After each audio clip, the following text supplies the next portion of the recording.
তোমার একটা বন্ধু ছিল, তুমি তাকে চিন্তা, তার একটা সম্পর্ক ছিল তোমার সাথে, কিন্তু সে যে চরিত্রের ছিল তুমি সে চরিত্রের ছিল না, কিন্তু সে তোমার মহব্বত করত, সে তোমাকে ভালোবাসতো, তোমার সাথে তার একটা চলাফেরা ছিল।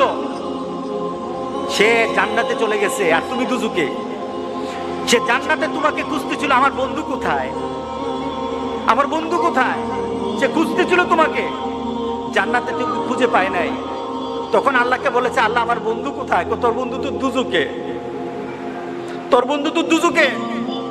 তখন আল্লাহর কাছে বলবে, মাবুদ আমি তো বন্ধু ছাড়া থাকতে পারবো না, আল্লাহু আকবার, আমি আমার বন্ধু ছাড়া থাকতে পারবো না, আমার বন্ধুকে আমি চাই, আমি আমার বন্ধুকে চাই। আখিরাতে জান্নাতীরা আল্লাহর কাছে যা দাবি করবে তাই আল্লাহ দিয়ে দিবেন, সুবহানাল্লাহ।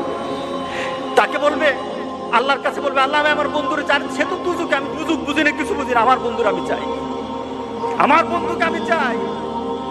আল্লাহ বলবেন, এই সে তো আর তার বন্ধুরে ছাড়া থাকবে না, সে তো অস্থির হয়ে গেছে, আনান আমার জান্নাতীদেরকে আগে খুশি কর।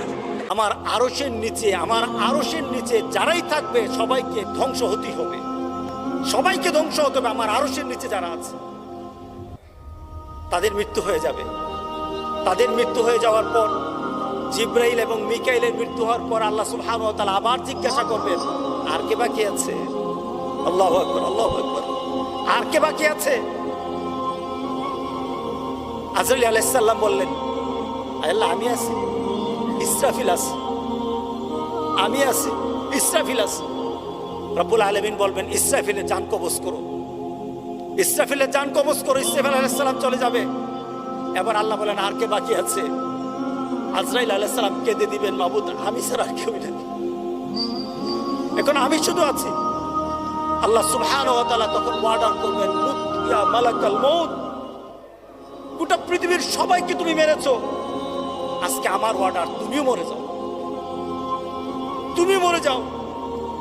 আজরাইল আলাইহিস সালাম তার নিজের জান নিজে কবজ করবে, নিজে একটা চিৎকার দিবে, একটা চিৎকার দিবে। রব্বুল আলামিন আজকে যারা আমার বাপ, আমার মা, আমার পরিবারের কোনো সদস্য, আমার পরিবারের কোনো ব্যক্তি যারা নিজেরা নামাজ হয়তো পড়তো,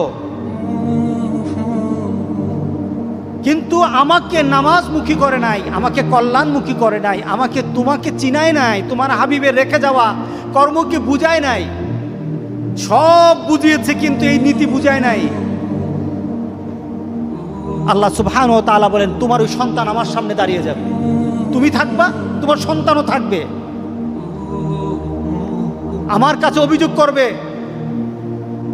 এখানে বলা হয়েছে সাদাতানা ওয়া কুবরাআনা, আমার মুরব্বী, আমার নেতা যারা ছিল তারা আমাকে দিন শিখায় নাই। আবার অপর আয়াতে আল্লাহ বলেছেন, সন্তান দাঁড়িয়ে বলবে, মাবুদ আমার বাবা, আমার পরিবারের আত্মীয় স্বজন, আমার পরিচিত জন কেউ আমাকে নামাজের কথা বলে নাই, রাস্তা দিয়ে হেঁটে গেছে, আমাকে পরিবর্তনের কথা বলে নাই। আমাদের জীবনটা কেমন? আমাদের জীবনটা সম্পর্কে আমরা কি চিন্তা করতে পারি? কোনো ব্যক্তি হাতের মধ্যে বরফ, বরফটা হাতে ধরে রাখলে সে যতক্ষণ পর্যন্ত বরফের দিকে তাকিয়ে থাকে, সে চিন্তা করে আমার ব্যবসা হবে, আমার হাতে বরফ আছে, বলেন তো দেখি বরফ কি থাকবে? হ্যাঁ, ধরে রাখুন তো বরফ, কতক্ষণ পর কি হবে? বরফ আর পাওয়া যাবে না, বরফ আর থাকবে না তার হাতে। মানুষের জীবনটা তেমন, আপনি বরফ হাতে নিয়ে রেখেছেন, আপনার জীবনটা একটা বরফের মতো, হাতে বরফ, আপনার বরফ কিন্তু গলে যাচ্ছে। কিভাবে যাচ্ছে?